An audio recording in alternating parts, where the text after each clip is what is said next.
எம்மாடி புது மருமவள சொல்லுங்க தே. நல்லா கேட்டுக்க. இனி எல்லா வேலையும் நீ தான் செய்யணும். அதுக்கப்புறம் யார் யாருக்கு என்னென்ன பிடிக்குதோன்னு பார்த்து பார்த்து சமையல் செஞ்சு அவங்கள நல்லா பாத்துக்கிட வேண்டியது உன் கடமை.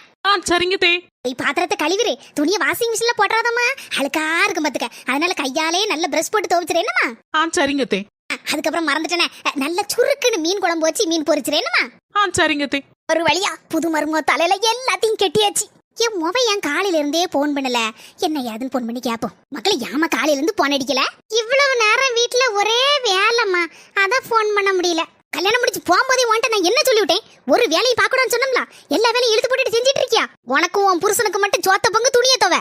அதை விட்டுட்டு மாமியாக்காரி கீமியாக்காரி நாத்தனாக்காரி கீத்தனாக்காரின்னு எவளுக்காவது எதையாவது செய்து கொடுத்த அதுக்கப்புறம் உனக்கு இருக்கு.